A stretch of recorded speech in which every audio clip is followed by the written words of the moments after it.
പ്രശസ്ത എഴുത്തുകാരൻ ബെന്യാമിൻ എഴുതിയ വളരെ ചെറിയ എന്നാൽ അതിമനോഹരമായ നോവലാണ് പ്രണയസന്ധ്യകൾ.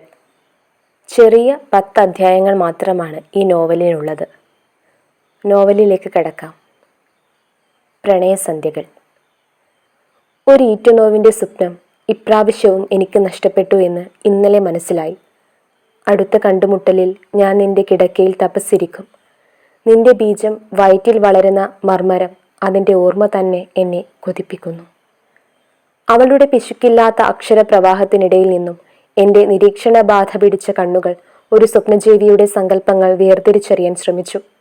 ബന്ധപ്പെടുമ്പോൾ ഉറകളോ ഗുളികകളോ ഉപയോഗിക്കാൻ സമ്മതിക്കാത്ത ശാഠ്യത്തിന് പിന്നിലെ മനസ്സിനെ തിരിച്ചറിഞ്ഞപ്പോൾ സംഭവിക്കാനിടയുള്ള കുഴപ്പം പിടിച്ച ദിവസങ്ങളെ ഓർത്ത് ഞാൻ ഭയപ്പെട്ടു. അടുത്തിടെയായി അവളുടെ കത്തുകളിൽ ഇത്തരമൊരു സ്വപ്നത്തിൻ്റെ പ്രതിധ്വനി ഞാൻ ശ്രദ്ധിച്ചിരുന്നു. വിവാഹിതയാകാതെ ഒരു പെൺകുട്ടി ഗർഭിണിയായാൽ അവൾക്ക് സമൂഹത്തിൽ നിന്ന് ഏൽക്കേണ്ടി വരുന്ന തിരസ്കാരങ്ങളെക്കുറിച്ച് ഒരിക്കൽ എന്നോട് ചോദിച്ചപ്പോൾ അവളുടെ ജേർണലിസ്റ്റ് പഠനത്തിൻ്റെ ആദ്യകാല തിളപ്പിൽ എന്തെങ്കിലും ഫെമിനിസ്റ്റ് ലേഖനം കുത്തിക്കുറിക്കാനായിരിക്കുമെന്നേ ഞാൻ കരുതിയുള്ളൂ. പാരമ്പര്യ രീതികളെ വെല്ലുവിളിക്കുക എന്ന എൻ്റെ പഴയ വീമ്പിളക്കലുകൾ അവസാനിപ്പിച്ച് പ്രാവർത്തിക ജീവിതത്തിൻ്റെ സാധ്യതകളെക്കുറിച്ച് ചിന്തിക്കാൻ അവളുടെ വരികൾ വായിച്ച ശേഷം ഞാൻ തുടങ്ങിയിരിക്കുന്നു. ഞാൻ അവൾക്ക് എന്താണ് മറുപടി എഴുതുക? സമൂഹത്തിൻ്റെ പൊട്ടിത്തെറികളെക്കുറിച്ചോ അനിശ്ചിതത്വം ബാധിച്ച എൻ്റെ ഭാവിയെക്കുറിച്ചോ എഴുതിയാൽ അവളുടെ പ്രായത്തിന് അത് മനസ്സിലാവുമോ? അല്ലെങ്കിൽ തന്നെ അവൾ വല്ലാത്തൊരു വാശിക്കാരിയാണല്ലോ. ആഗ്രഹിക്കുന്നതൊക്കെ സ്വന്തമാക്കണമെന്ന് വാശിയുള്ളൊരുവൾ. അവളെ തിരുത്താൻ എനിക്കൊരിക്കലും കഴിഞ്ഞിട്ടില്ലല്ലോ.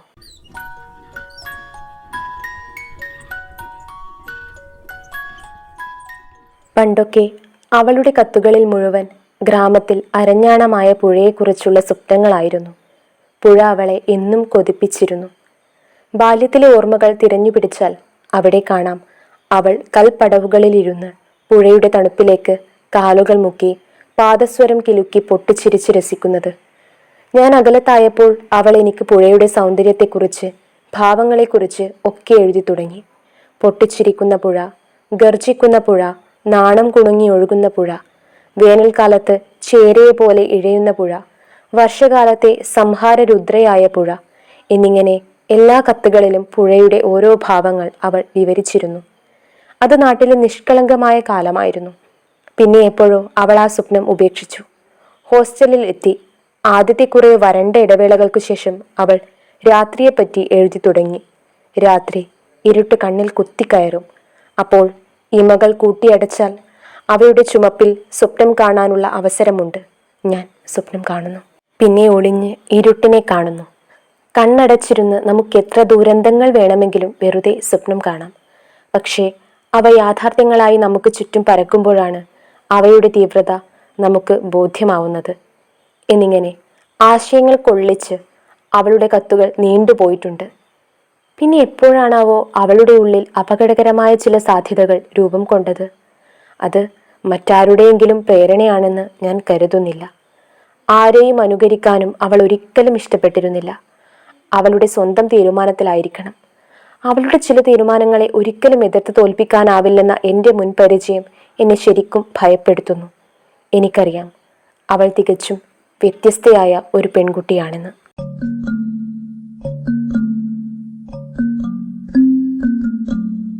അന്ന് ബാന്ദ്ര മുതൽ കുളർ വരെയുള്ള നീണ്ട യാത്രയിൽ ഏറെ നേരം ഞങ്ങൾ മൗനത്തിലായിരുന്നു. നഗരത്തിലെ മഹാഭാഗ്യം പോലെ തിരക്കൊഴിഞ്ഞ ട്രെയിനിൽ പുറത്ത് ആർത്തലച്ചു പെയ്യുന്ന മഴ ആസ്വദിച്ചുകൊണ്ട് അവരുടേതായ ഒരു ലോകത്തിൽ. ഇരുവരുടെയും ചിന്തകളിൽ എന്താണെന്ന് പറഞ്ഞില്ലെങ്കിലും ഞങ്ങൾ കഞ്ഞുഞ്ഞ് മനസ്സിലായിരുന്നു. അപ്രതീക്ഷിതമായി ഫ്ലാറ്റിൽ ചെന്നു കയറിയപ്പോൾ ബെന്നി അത്ഭുതപ്പെട്ടു. ഞങ്ങൾ വീട് വിട്ടു പോന്നതായിരിക്കുമോ എന്നൊരു നിമിഷം അവൻ സംശയിച്ചു. ചായക്കോപ്പകൾക്ക് നടുവിലെ സംസാരത്തിനിടയിൽ അവൻ അഭിമാനപൂർവ്വം പറഞ്ഞ ഒരു വാചകം ഞങ്ങളെ ഇരുവരെയും വല്ലാതെ ഉലച്ചിരുന്നു. സ്നേഹിച്ച പെണ്ണിനെ സ്വന്തമാക്കിയ നിന്റെ നിർവൃതി അനുഭവിക്കുകയാണ് ഞാനിപ്പോൾ. അതെ, ഈ നഗരജീവിതത്തിലെ യാതനകൾക്കിടയിലും. ട്രെയിനിന്റെ കുലുക്കങ്ങൾ ഞങ്ങൾ തിരിച്ചറിഞ്ഞതേയില്ല. മനസ്സ് നിറയെ നഷ്ടസ്വപ്നങ്ങൾ മാത്രം. കാരണം ഞങ്ങൾ ഇരുവരും സ്നേഹിച്ചവരെ നഷ്ടപ്പെട്ടവരായിരുന്നല്ലോ. പിന്നെയാണ് ഞങ്ങൾ തമ്മിൽ ഇത്ര അടുത്തത്. ഒരുപക്ഷെ കുറേ മോഹഭംഗങ്ങളുടെ നൊമ്പരം മറക്കാൻ കണ്ടെത്തിയ ആശ്രയസ്ഥാനങ്ങൾ. നീണ്ട നിശബ്ദതയ്ക്ക് വിരാമം ഇട്ടുകൊണ്ട് അവൾ പറഞ്ഞു, എനിക്കെപ്പോഴും ഒറ്റയ്ക്ക് യാത്ര ചെയ്യാനാണ് ഇഷ്ടം. നീ കൂടെ വന്നില്ലായിരുന്നുവെങ്കിൽ ഈ ഇന്റർവ്യൂവിന് ഒരു ബാഗും തോളിൽ തൂക്കി ഞാൻ ഒറ്റയ്ക്ക് ഈ ബോംബെക്ക് വന്നേനെ. ട്രെയിനുകൾ മാറി മാറി കയറി ഞാൻ വെറുതെ ഈ തിരക്കിനിടയിലൂടെ അലഞ്ഞു നടന്നേനെ. ഓരോ യാത്രയ്ക്ക് ശേഷവും സുരക്ഷിതമായി തിരിച്ചെത്തുന്നതിൻ്റെ നിർവൃതിയാണ് എൻ്റെ സന്തോഷം. എൻ്റെ ഉയർന്ന മാറിന് നേരെ നീളുന്ന കാമക്കണ്ണുകളോട് പൊരുതി ജയിച്ചതായിട്ടാണ് എനിക്കപ്പോൾ തോന്നുക.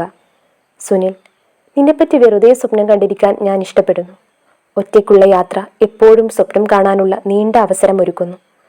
റൂമിലിരുന്നാൽ പോലും അതിന് സാധ്യമല്ല. അവറ്റകൾക്ക് എപ്പോഴും ഹിന്ദി സിനിമാ നടന്മാരുടെ സൗന്ദര്യത്തെക്കുറിച്ച് വഴക്കിടാനേ നേരമുള്ളൂ. കേട്ടിരുന്നാൽ അരിശം വരും. ബോറടി സഹിക്കാതെ വരുമ്പോൾ നിന്റെ കത്തെടുത്ത് വായിക്കാൻ ശ്രമിക്കും. അതിൽ നിറയെ നീ വായിച്ചു കൂട്ടുന്ന സാഹിത്യ പുരാണങ്ങൾ മാത്രം. നിനക്ക് എന്നെപ്പറ്റി ഒന്നും അറിയണ്ട. നിനക്ക് സുഖമാണോ എന്നൊരു വാക്കെങ്കിലും എഴുതിക്കൂടെ? വെറുതെ ഉപചാരത്തിന് വേണ്ടിയെങ്കിലും. യാത്രകളെ ഞാൻ ഇഷ്ടപ്പെടുന്നത് അതുകൊണ്ടാണ്, അതും ഒറ്റയ്ക്ക്. നിന്റെ സാമീപ്യം പോലും എന്നെ സ്വപ്നം കാണുന്നതിൽ നിന്നും തടയുന്നു.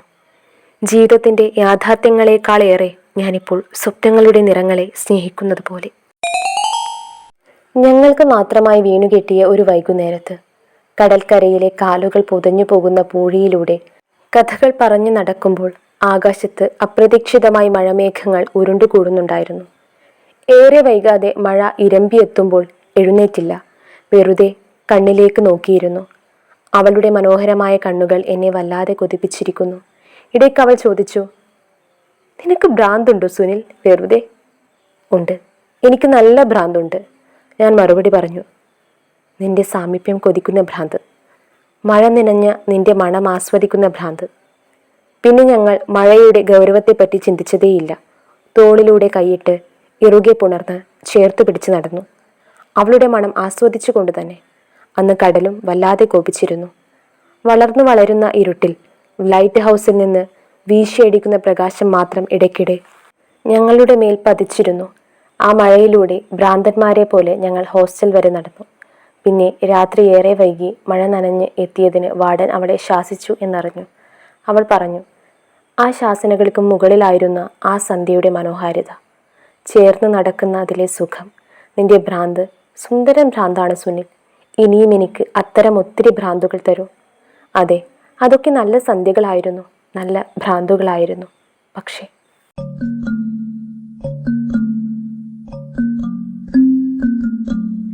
ഒരിക്കൽ അവൾക്ക് ഫോൺ ചെയ്തപ്പോൾ അവൾ പറഞ്ഞു, നീ ഒന്ന് വാ, എനിക്ക് കൊതിയാവുന്നു നിന്റെ വിയർപ്പ് നിറഞ്ഞ നെഞ്ചിൽ നഗ്നയായി കെട്ടിപ്പിടിച്ചു കിടക്കാൻ. അവളെ ഞാൻ ഇത്ര കൊതിക്കുമ്പോഴും ജീവിതത്തിൻ്റെ തിരക്കുകൾക്കിടയിൽ വല്ലപ്പോഴുമൊക്കെ അവൾക്കായി സമയം കണ്ടെത്താനാവുന്നുള്ളൂ. എന്നെങ്കിലും ഹോസ്റ്റലിൽ ചെന്നാൽ അവൾ ഉടനെ കൈനീട്ടും, കിറ്റ്കാറ്റിനായി, കൊച്ചു കുട്ടികളെ പോലെ. എൻ്റെ ശുഷ്കമായ പോക്കറ്റിനെ തിരിച്ചറിഞ്ഞെന്നോണം ഒരിക്കലും അവളുടെ ആവശ്യങ്ങൾ ചോക്ലേറ്റ് മുട്ടായികൾക്കപ്പുറം കടന്നു ചെന്നില്ല. ഹോസ്റ്റലിൽ നിന്ന് പുറത്തു കടക്കാൻ തരം കിട്ടിയതായാൽ എന്നോടൊപ്പം ഒരു സായംകാലം അവൾ ചിലവഴിക്കും. മുന്തിയ ഹോട്ടലിലെ ഭക്ഷണത്തിനായുള്ള എൻ്റെ പൊങ്ങച്ചം നിറഞ്ഞ ക്ഷണം അവൾ എപ്പോഴും നിരസിക്കും. അത്തരം ഹോട്ടലുകളിലെ തൊപ്പിവെച്ച ഉപചാരം അവൾ ഒരിക്കലും ഇഷ്ടപ്പെട്ടിരുന്നില്ല. അവൾ എന്നും സാധാരണ ഐസ്ക്രീം പാർലർ കൊണ്ട് തൃപ്തിപ്പെട്ടിരുന്നു. തമാശയ്ക്കെന്നോണം ഒരിക്കൽ ഹോട്ടൽ മുറികളുടെ രഹസ്യാത്മകതയെക്കുറിച്ച് പറഞ്ഞപ്പോൾ അവൾ എതിർത്തു. അത് പണം വാങ്ങി സുഖം വിൽക്കുന്നവരുടെ അശുദ്ധമായ മനസ്സിനെ ഓർമ്മപ്പെടുത്തും. സ്വന്തം വീടിൻ്റെ സുരക്ഷിതത്വം ഒരു പെൺകുട്ടിക്ക് മറ്റെവിടെയും അനുഭവപ്പെടില്ല. അങ്ങനെ ഒരു ദിവസം അവളുടെ മുറിയുടെ സന്ദർശകനായി ഞാൻ. ഒരിക്കൽ ആ മുറിയുടെ വൃത്തിയെ ഞാൻ അഭിനന്ദിച്ചപ്പോൾ അവൾ പറഞ്ഞു, ഇതിലും മനോഹരമാണ് എൻ്റെ ഹോസ്റ്റൽ മുറി. പക്ഷേ വിയർപ്പു പറ്റി നിറം പിടിച്ച അടിവസ്ത്രങ്ങൾ അവറ്റകൾ കാണത്തക്ക വിധത്തിൽ അവിടെ ഇവിടെ തൂക്കിയിടും. അതില്ലായിരുന്നെങ്കിൽ ഞാൻ നിന്നെ അവിടേക്ക് ക്ഷണിക്കുമായിരുന്നു. തളർച്ചയ്ക്കിടയിൽ മുടിയിഴകൾ തഴുകിക്കൊണ്ട് ചോദിച്ചു, എങ്ങനെയുണ്ട് സുജ നിന്റെ ജേർണലിസം ക്ലാസ്? ബോറ്, വലിച്ചെറിഞ്ഞു പോന്നാലോ എന്ന് തോന്നുന്നു. എഴുന്നേൽക്കുവാനും നഗ്നത മറയ്ക്കുവാനും അവൾ സമ്മതിച്ചില്ല. നിന്റെ സാന്ത്വനത്തിൽ ലയിച്ച് കുറേ നേരം കൂടി കിടക്കാൻ തോന്നുന്നു, അവൾ മന്ത്രിച്ചു. കിടക്കയിലെ ഓരോ നിമിഷത്തിനും അവൾ ഓരോ പേരുകൾ നൽകിയിരുന്നു. ആദ്യത്തെ ഭ്രാന്തമായ ആവേശത്തിന് ആഗ്രഹം, പിന്നത്തെ നീണ്ട സുഖാനുഭവത്തിന് അനുഭൂതി, പാരമ്യഘട്ടത്തിലെ തീവ്രതയ്ക്ക് നിർവൃതി, എല്ലാറ്റിനുമൊടുവിൽ പുണർന്നു കിടക്കുന്നതിന് സാന്ത്വനം എന്നിങ്ങനെ. അവൾ പിന്നെയും പറഞ്ഞുകൊണ്ടേയിരുന്നു, നോക്കു സുനിൽ, നിന്റെ മുന്നിൽ നഗ്നയാകാൻ എനിക്കൊട്ടും മടിയില്ല. ഞാൻ ഒറ്റയ്ക്കുള്ളപ്പോൾ ഈ നീല കണ്ണാടിക്ക് മുന്നിൽ ഞാൻ നഗ്നയായി നിൽക്കും. അതിൻ്റെ പിന്നിൽ നീ ഒളിച്ചു നിന്ന് എന്നെ കാണുന്നതായി ഞാൻ സങ്കല്പിക്കും. ആ യാത്രയും അവളുടെ സംസാരവും കൊതിപ്പിക്കുന്ന ഒന്നായി തീർന്നിരിക്കുന്നു. പക്ഷേ അവളുടെ ഇപ്പോഴത്തെ ഭ്രാന്തൻ സ്വപ്നങ്ങൾ.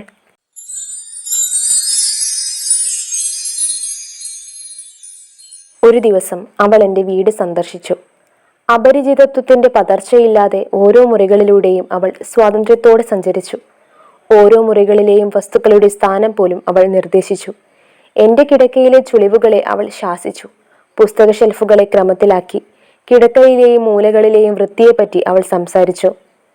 ഒരാളുടെ കിടക്കമുറി കണ്ട ആ ആളെ പറ്റി പഠിക്കാൻ കഴിയും. നീ അക്ഷരങ്ങളെ കീറി മുറിക്കുന്നത് പോലെ അല്ലിത്. ഇരുണ്ട പ്രദേശത്തും മൂലകളിലും വൃത്തികേടുകൾ ഉണ്ടെങ്കിൽ അയാളുടെ മനസ്സിലും ആ വൃത്തികേടുകൾ കാണുമെന്നാണ് അവളുടെ പക്ഷം. എൻ്റെ മുറിയിൽ ഞാൻ മനീഷ കൊയ്രാലയുടെ പടം ഒട്ടിച്ചിരുന്നു. കാജലാണ് ഇന്ത്യയിലെ ഏറ്റവും സുന്ദരി എന്ന് വഴക്കിട്ട സുഹൃത്തിനെ ഓർമ്മിക്കുന്നു. അത് കണ്ടപ്പോൾ അവൾ പറഞ്ഞു, നീ ഇപ്പോഴും പഴയ കാലങ്ങളെ മനസ്സിൽ വഹിക്കുന്നുണ്ടല്ലേ? മനീഷയുടെ മുഖസാമ്യമുള്ള പഴയ പെൺകുട്ടിയെ ഓർക്കാനല്ലേ നീ ഇപ്പോഴും ഇവിടെ ഒട്ടിച്ചിരിക്കുന്നത്? ഞാൻ മറുപടി ഒന്നും പറഞ്ഞില്ല.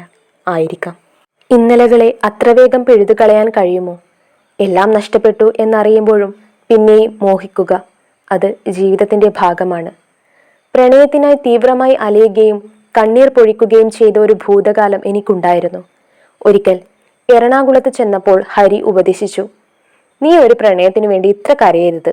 നിന്റെ ബീജം ഏറ്റുവാങ്ങി ഗർഭം ധരിച്ച് നിന്റെ കുട്ടികളെ പ്രസവിച്ച് വളർത്തേണ്ട സ്ത്രീ അവളാണെന്ന് ഈശ്വര നിശ്ചയമുണ്ടെങ്കിൽ അവളെ നിനക്ക് തന്നെ കിട്ടിയിരിക്കും. പക്ഷേ അതിൻ്റെ തെല്ലും തൃപ്തിപ്പെടുത്തിയില്ല. ഞാൻ അർഹതയില്ലാത്തതിനെ മോഹിക്കുന്ന അന്ധതയിലായിരുന്നു. അവൾ എനിക്ക് നഷ്ടമാകുന്നു എന്ന ഓർമ്മ പോലും എന്നെ വല്ലാതെ കരയിപ്പിച്ചിരുന്നു. ആ ദുഃഖം എന്നിൽ നിന്ന് പിഴുതുകളയാൻ ഹരി പിന്നെയും ഒരിക്കൽ എഴുതി, എല്ലാ നഷ്ടങ്ങളിലും തുല്യമായ ലാഭത്തിന്റെ വിത്ത് നമ്മെ കാത്തിരിക്കുന്നു. നീ നിന്നിൽ വീണിരിക്കുന്ന വിത്തിനെ കണ്ടെത്തി മുളപ്പിക്കാൻ നോക്കൂ. പെണ്ണ് ലോകത്തിലെ അവസാന വാക്കല്ല. ആ വരികൾ എന്നിൽ വല്ലാത്ത ദേഷ്യം ജനിപ്പിച്ചു. ഒരു പ്രണയത്തിനു വേണ്ടി കാത്തിരിക്കുന്ന എന്നെ പോലെ ഒരാളുടെ മുറിവ് ഹരിക്ക് മനസ്സിലാവില്ല എന്ന് ഞാൻ കരുതി.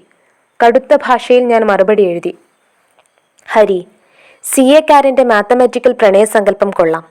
ജീവിതത്തിന് മുന്നിൽ ഓഡിറ്ററായി ബാലൻസ് ഷീറ്റിൽ എത്ര തുക മിച്ചം വരുമെന്ന് കാത്തിരിക്കുന്ന താങ്കൾക്ക് പ്രണയത്തിന്റെ നഷ്ടം എന്താണെന്ന് മനസ്സിലാകുമെന്ന് തോന്നുന്നില്ല. വിവാഹചന്തയിൽ പോയി യോഗ്യതകൾ നിരത്തി സ്വന്തം വില എത്ര വരുമെന്ന് കണ്ടുപിടിക്കാൻ കാത്തിരിക്കുന്ന താങ്കളോട് പ്രണയത്തെപ്പറ്റി എഴുതുന്നുമില്ല. ഞാൻ പ്രതീക്ഷിച്ചതുപോലെ ആ കത്ത് ഹരിയെ ഒട്ടും ചൊടിപ്പിച്ചില്ല. പിന്നെയും സൗമ്യമായി ഉപദേശങ്ങൾ ഉൾക്കൊള്ളിച്ച് മറുപടി എഴുതിക്കൊണ്ടിരിക്കുന്നു.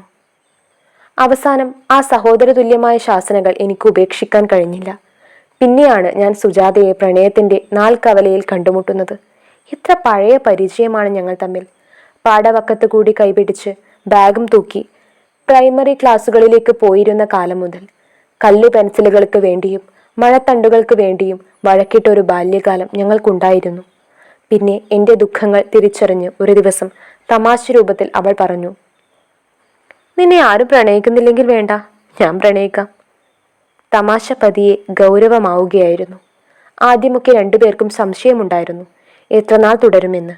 പക്ഷേ മനസ്സിലേക്ക് ആഴ്ന്നിറങ്ങുന്ന പ്രണയത്തിന്റെ ദൃഢമായ വേരുകൾ ഞങ്ങളെ പിരിഞ്ഞ് യാത്ര ചെയ്യാൻ അനുവദിച്ചില്ല. അക്ഷരങ്ങളെ നോക്കി സ്വഭാവം പഠിക്കാൻ തുടങ്ങുന്ന ഒരു കാലമായിരുന്നു അത്. ആ അറിവ് അവൾക്ക് പുതുതായിരുന്നു. ചില പഠനക്കുറിപ്പുകൾ ഞാൻ അവൾക്ക് കാണിച്ചു കൊടുത്തു. ഓരോ അക്ഷരത്തെയും എടുത്ത് നിരൂപിച്ച് എഴുതിയ ആളിന്റെ സ്വഭാവം നിർണ്ണയിക്കാൻ ഞാൻ ശ്രമിക്കുമ്പോൾ അവൾ അത് അരോചകമായി പറഞ്ഞു, നീ അക്ഷരങ്ങളെ നഗ്നമായി ശസ്ത്രക്രിയ ചെയ്യുമ്പോൾ മലർന്നു കിടക്കുന്ന സ്ത്രീയുടെ തുടകൾ അകറ്റി പരിശോധിക്കുന്നത് പോലെ എനിക്ക് വെറുപ്പുളവാക്കുന്നു എന്നാണ് അവൾ പറഞ്ഞത്. വല്ലാത്ത ഇഷ്ടം തോന്നുന്ന നിമിഷങ്ങളിൽ ഞാൻ സുജ എന്ന് വിളിക്കുമ്പോൾ അവൾ പറയും, സുജയല്ല, സുജാത മേനോൻ. പേര് മാറ്റി വിളിക്കുന്നത് എനിക്കിഷ്ടമല്ല. എങ്കിലും സ്നേഹത്തിന്റെ നിമിഷത്തിൽ അവൾ എന്നെ സുനു എന്ന് വിളിക്കാറുണ്ടായിരുന്നു.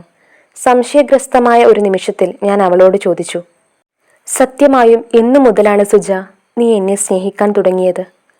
അവൾ ഓർമ്മകൾ പരതാൻ ഒരു നിമിഷം കണ്ണടച്ചുകൊണ്ട് പറഞ്ഞു, സുനു, നീ ഒരിക്കൽ എന്നോട് പറഞ്ഞില്ലേ എല്ലാ പെൺകുട്ടികളും സമ്പൂർണരായ പുരുഷന്മാരെയാണ് ഇഷ്ടപ്പെടുന്നതെന്ന്? അന്നു മുതൽ ആ ഒറ്റ വാചകത്തിലൂടെ നീ അനുഭവിക്കുന്ന ഹൃദയ നൊമ്പരം മുഴുവൻ മനസ്സിലാക്കാൻ എനിക്ക് കഴിഞ്ഞു. അവളത് പറയുമ്പോൾ എന്നെ തിരിച്ചറിയാൻ അവൾക്ക് കഴിഞ്ഞല്ലോ എന്ന മനസുഖം ഞാൻ അനുഭവിക്കുകയായിരുന്നു. എൻ്റെ കുറവുകൾക്ക് നടുവിൽ പ്രണയവും സ്നേഹവും എനിക്കെന്നും വെറും സ്വപ്നങ്ങൾ മാത്രമായിരിക്കുമെന്ന് വ്യസനപ്പെടുകയും അശാന്തരാവുകളിൽ കിടക്കയിൽ കണ്ണീർ പൊഴിക്കുകയും ചെയ്ത ഒരു കൗമാരഘട്ടത്തിലൂടെയാണ് ഞാൻ വളർന്നത്. നഷ്ടപ്പെടുന്ന ഓരോ സ്വപ്നവും എൻ്റെ ഹൃദയത്തിൽ ഓരോ മുറിപ്പാടുകളായാണ് അവശേഷിച്ചത്. ആരോടും പറയാതെ, ആരോരും അറിയാതെ ഞാൻ അവകൾ എൻ്റെ മനസ്സിൽ ഒളിപ്പിച്ചു. ജീവിതത്തിൽ ആദ്യമായി വീണു കിട്ടിയ ഈ സ്നേഹത്തിൻ്റെ സന്ധ്യകൾ നഷ്ടപ്പെട്ടു പോകുമോ എന്ന് വല്ലാതെ ഭയപ്പെടുകയും അവളുടെ സ്നേഹം ഒരുപക്ഷെ എൻ്റെ കുറവുകളോടുള്ള സഹതാപം മാത്രമാണോ എന്ന് ഞാൻ സംശയിക്കുകയും ചെയ്തിരുന്നു. അല്ല, അവൾ പറഞ്ഞു. ആദ്യമൊക്കെ ഈ കുറവുകളുടെ മുകളിലും വിജയിക്കുവാനും കീഴടക്കാനുമുള്ള നിന്റെ വാശിയെ ഞാൻ അകലെ നിന്ന് ആരാധിക്കുകയായിരുന്നു. പിന്നെ പിന്നെ നിന്നെയും നിന്റെ മനസ്സിനെയും കൂടുതൽ അടുത്തറിഞ്ഞപ്പോൾ ഞാൻ സത്യമായും നിന്നെ പ്രണയിച്ചു പോയി സുനിൽ. അവൾ ആ വാചകം പൂർത്തിയാക്കും മുമ്പ് ഞാൻ അവളെ ചേർത്തണച്ചു. അവൾ എനിക്കപ്പോൾ അത്രയ്ക്ക് സാന്ത്വനമാവുകയായിരുന്നു. ഒരു ജീവിതകാലം മുഴുവൻ നീണ്ടുനിന്ന വ്യഥകളുടെ മറുപടി. പിന്നെ ഒരിക്കൽ പ്രണയത്തിന്റെ തീവ്ര നിമിഷങ്ങൾക്കിടയിൽ ഓർമ്മയില്ലാത്ത ബാല്യത്തിൽ എവിടെയോ നഷ്ടപ്പെട്ടു പോയ എൻ്റെ കാഴ്ചയെ അവൾ ചുംബിച്ചു. പിന്നെ അവളുടെ നാസാഗ്രം എൻ്റെ കവളിൽ ഉരുമ്മിക്കൊണ്ട് മൃദുവായി ആ പേര് വിളിച്ചു. പണ്ട് എന്നെ വളരെയധികം ദേഷ്യം പിടിപ്പിക്കുകയും വ്യസനിപ്പിക്കുകയും ചെയ്തിരുന്ന ആ മറുപേര്. ഒറ്റക്കണ്ണ. ആ പേരിന്, ആ വിളിക്ക് ഇത്രയധികം മധുരിമയുണ്ടെന്ന് ഞാൻ ആദ്യമായി അന്നാണ് തിരിച്ചറിഞ്ഞത്. ആ കിടക്കയിൽ വെച്ച് ഞാൻ കാഴ്ചയുടെ കഥ പറഞ്ഞു. ദൈവമെടുത്ത എൻ്റെ പകുതി കാഴ്ചയുടെ കഥ. ഒരു നിസ്സാര പ്രശ്നത്തിലെ അറിവുകേട് കൊണ്ട്, ആ ശബ്ദ നിമിഷത്തിലെ അശ്രദ്ധ കൊണ്ട്. അതോ എൻ്റെ വിധിയോ? കറുത്ത കാഴ്ചയിലേക്ക് നയിച്ച ഡോക്ടറെ ദുഃഖവും അമർഷവും പതഞ്ഞു പോകുന്ന നിമിഷങ്ങളിൽ മനംനൊന്ത് ശപിച്ചിട്ടുണ്ട്. ജീവിതകാലം മുഴുവൻ കൊണ്ടു നടക്കാൻ ഒരു ദുരന്തം സമ്മാനിച്ചതോർത്ത്. പിന്നീട് ഒരിക്കൽ എപ്പോഴോ ഒരു പത്രവാർത്തയിൽ അയാളുടെ കൊച്ചുമകന്റെ ആത്മഹത്യ വായിച്ചപ്പോൾ ഒരു നിമിഷത്തേക്കെങ്കിലും ഞാൻ ക്രൂരമായ ഒരു സംതൃപ്തി അനുഭവിച്ചു. വെറുതെ നീറുന്ന മനസ്സിനെ ഒന്ന് തൃപ്തിപ്പെടുത്താൻ വേണ്ടി മാത്രം. ഒരു പണക്കാരന്റെ മകനായി പിറക്കാതെ പോയതിൽ എന്നെ നഷ്ടപ്പെട്ട കാഴ്ച ഓർമ്മയിലെത്തുമ്പോഴൊക്കെ ഞാൻ ദുഃഖിക്കാറുണ്ടായിരുന്നു.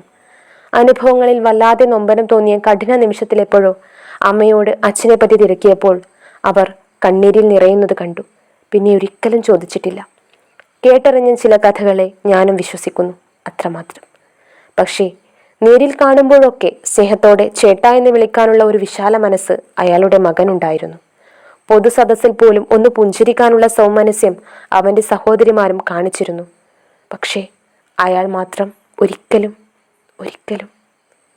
ഇരുൾ പരന്നു തുടങ്ങിയിട്ടും മടങ്ങാതെ പാടത്തു നിന്ന് വീശിയെത്തുന്ന ഇളം കാറ്റ് ആസ്വദിച്ചുകൊണ്ട് ഞങ്ങൾ കലുങ്കിലിരുന്നപ്പോൾ ഹരി ചോദിച്ചു, എങ്ങനെയാണ് സുനിൽ നീ ലോകത്തെ കാണുന്നത് എന്ന്. ഞാൻ മറുപടി ഒന്നും പറയാതെ അകലേക്ക് ദൃഷ്ടി പായിച്ചിരുന്നു. പിന്നെ വെറുതെ ഇരുന്നപ്പോൾ ഓർത്തു, നിനക്കത് സ്വയം പരീക്ഷിച്ചറിയാം ഹരി. ഒരു കണ്ണടച്ചു പിടിച്ചു നോക്കിയാൽ മാത്രം മതി.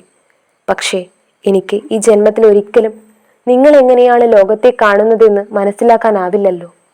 ഓർമ്മയുള്ളപ്പോൾ മുതൽ ഞാൻ ഇങ്ങനെയാണ് കാണുന്നത്. സാരമില്ല, ഞാൻ എൻ്റെ കണ്ണിനെ കൊണ്ട് പ്രപഞ്ചത്തെ കാണുന്നു.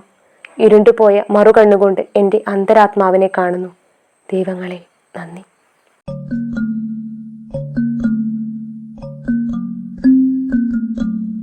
ആദ്യമൊക്കെ അവൾ എനിക്ക് എഴുതുമായിരുന്നു.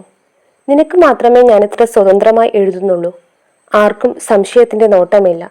നിന്റെ കത്തുകൾ മാത്രമേ എനിക്ക് പാരുഷ്യമില്ലാത്ത കണ്ണുകളോടെ ഏൽപ്പിച്ചു തരുന്നുള്ളൂ. ബന്ധുക്കൾ തമ്മിൽ പ്രണയിക്കുന്നത് വളരെ എളുപ്പമാണ്. സമൂഹത്തെ കബളിപ്പിക്കുന്നതിൽ ഒരു രസം തോന്നുന്നു എന്ന്. പക്ഷേ പിന്നെ അവൾക്ക് ഭയമായി തുടങ്ങി.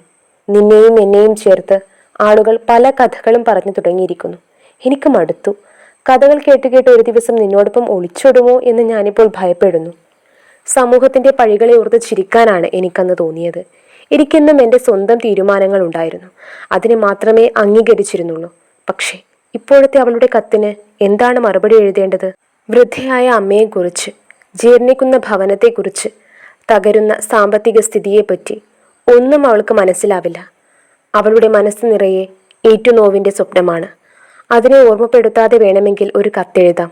പുറത്ത് ആരോടോ പക തീർക്കുന്നത് പോലെ ആക്രോശിച്ചുകൊണ്ട് പെയ്യുന്ന മഴയെപ്പറ്റി, അല്ലെങ്കിൽ മുറ്റത്തെ അരണ്ട വെളിച്ചത്തിലെ ഈയലുകളെപ്പറ്റി. ചിതൽപുറ്റുകളിൽ നിന്നും അവ അവസാനമില്ലാതെ പറന്നുയരുകയാണ്. മരിച്ചവരുടെ ആത്മാക്കൾക്ക് ചിറകുമുളച്ചതുപോലെ. അവയെ വെട്ടിവിഴുങ്ങാൻ കൊതിക്കുന്ന കടവാവലുകളുടെ ചിറകടി ജനാലയ്ക്കൽ തട്ടി നിശബ്ദമായ മുറിയിൽ ഭയത്തിന്റെ പ്രകമ്പനം സൃഷ്ടിക്കാറുണ്ട്. നീണ്ട ചിന്തകൾക്കൊടുവിൽ, വിരലുകൾക്കൊടുവിൽ പുകയുന്ന സുഹൃത്തിനെ ഞാൻ ആശ്രയിൽ കുത്തി. അവൾക്ക് എഴുതാൻ പുതിയ താളുകൾ. അടുക്കും ചിട്ടയുമില്ലാതെ കിടക്കുന്ന പുസ്തക കൂമ്പാരങ്ങൾക്കിടയിൽ ഞാൻ തിരഞ്ഞു. പല നിറത്തിലുള്ള താളുകൾ. പിങ്ക് ആയിരുന്നു അവളുടെ ഇഷ്ടനിറം. പക്ഷേ തുറന്നു പിടിച്ച പേനയ്ക്ക് ജീവിതത്തിന്റെ നിസ്സഹായ അവസ്ഥ വിവരിക്കുവാൻ അറിയുമായിരുന്നില്ല.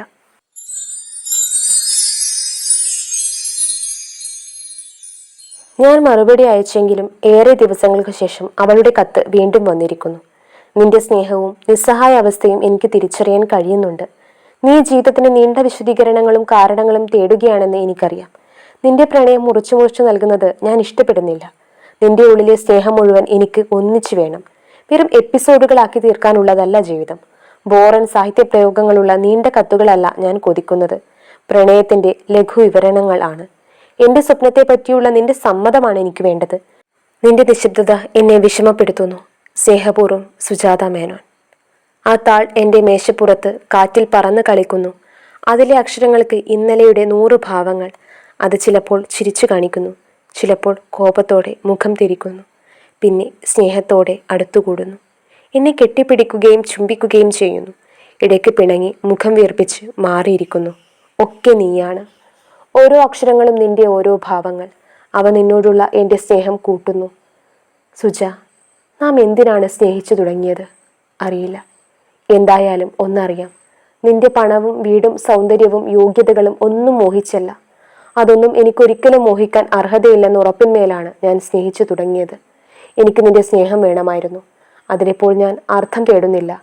ഒന്നറിയാം, സ്നേഹിച്ചപ്പോഴൊക്കെ നീ എൻ്റെ മനസ്സിനെ കണ്ടിരുന്നു. ഞാൻ നിന്റെ ആത്മാർത്ഥത തിരിച്ചറിഞ്ഞിരുന്നു. നിന്റെ മനസ്സിനെ സ്വന്തമാക്കാൻ ഞാൻ അർഹനാണ് എന്ന് എനിക്കുറപ്പുണ്ടായിരുന്നു. നിന്നിൽ നിന്ന് മോഷ്ടിച്ചെടുത്ത നിമിഷങ്ങളെ ഓർത്ത് ഞാൻ ഖേദിക്കുന്നില്ല. അത് നമ്മുടെ സ്വപ്നമായിരുന്നു, കൊതിയായിരുന്നു. ഞാൻ അവൾക്ക് ഉടനെ മറുപടി എഴുതും. അവളുടെ സ്വപ്നം എൻ്റെയും സ്വപ്നമാണ്. അവളെ ഒഴിവാക്കാനുള്ള നീണ്ട വിശദീകരണങ്ങൾ ഞാൻ തേടുന്നില്ല. അടുത്ത ഒരു കണ്ടുമുട്ടലിനായി ഞാനും കാത്തിരിക്കുന്നു. ഒരീറ്റുനോവിൻ്റെ മനോഹര സ്വപ്നം ഇപ്പോൾ എന്നെയും പൊതിയുന്നുണ്ട്.